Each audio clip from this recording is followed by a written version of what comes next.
to come up with a fish feed factory, so that we can be able to produce cheap feeds, because the raw materials we can get from farmers. We are also endeavoring to make sure that we come up with a hatchery, which is going to help so that people can get the fish, the fingerlings, very close. We have also the capacity to train the farmers, the agricultural officers, and we have a diploma in agriculture. We have a diploma in aquaculture. We are also developing a curriculum together with Finland to have an undergraduate degree in aquaculture and even a postgraduate training. Thank you very much. Thank you so much. Let me thank you for adhering to what I advised. Now I want to invite the guru in this area in our COG, Dr. Tichilo.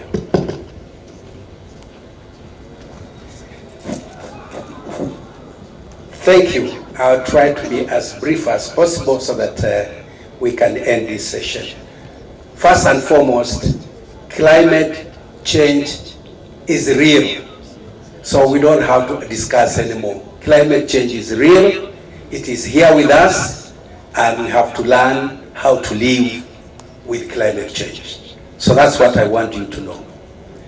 Second, I want to let you know that we, the 14 counties in the region, we have enacted climate change policy and climate change act. So we are all compliant in terms of knowing what we want to do. So what we remain to do is to implement our policy at the county level and the legislation we have. Most of the legislation we have, particularly the act, says that at least 2 to 3% of our budget should be dedicated to climate change. So I want to ask all of us to ensure that as we do our budget, ensure that 2 to 3% of your budget goes to climate change, adaptation and mitigation. We have also agreed through COG that through World Bank, we are going to get funding through a project called FLOCA, Financing Locally Led Climate Change Action. The funding will be coming anytime. So focus on using that money for capacity building and, more importantly, carry out climate change risk assessment for your county. For the block, we need to come up with a climate change policy which harmonizes all the policies we have, so that we have a block climate change policy.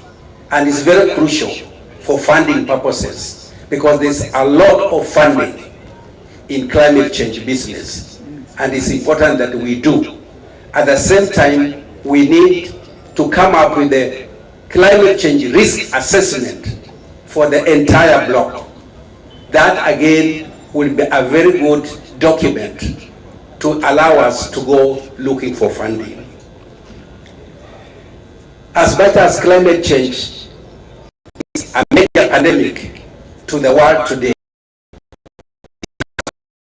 opportunities. And we also need to leverage on the opportunities that the climate change offers.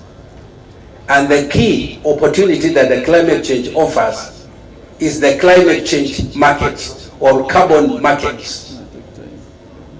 It's a very complex subject, but what we need to know as a bloc, that we need to prepare ourselves how to mainstream ourselves to get into into carbon markets when the whole policy will be approved in COP28 in Dubai late this year.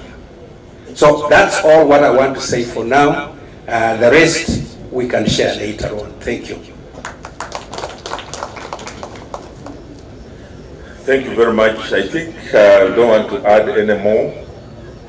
Just to prove that there's climate change, yesterday I saw most people saying they underestimated the climate in Migori. They thought it was hot, so they came lightly dressed, led by our chair. So he was looking for something warm. That tells you climate change is real. And I think we are all doing what we can do as counties to ensure that at least we implement or mitigate whatever problems that we are facing as a result of that. So on that note, I just have a few things to announce. One, that dinner is going to be here at 7:30. So you are all welcome. And the music will continue exactly from where they left, what you are playing. I've been advised that that will be the opening music. Then tomorrow we will be here at 9. There will be the summit at 9. Then all of us will then converge from 10. That's okay, Chairman? From 10 a.m. I think we also want to encourage especially the ladies to come for dinner and what will follow, which I don't want to.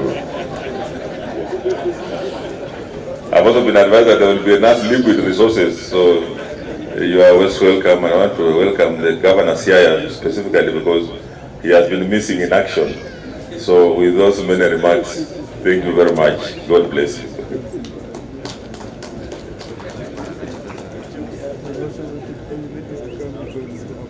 George, your chairman, members of council, could you just converge here so that you can decide what to just converge here for your meeting? But just to allay the fears of the ladies, don't take Governor Ken Lusaka too seriously.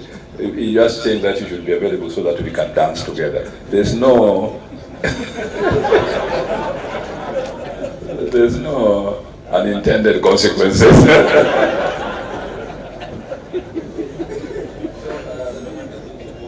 We can go for coffee now, and then break and come back for dinner at 7:30. For the governors, we will meet tomorrow at 9 for our summit, and then the rest here, as the program says. So summit meeting will hold here.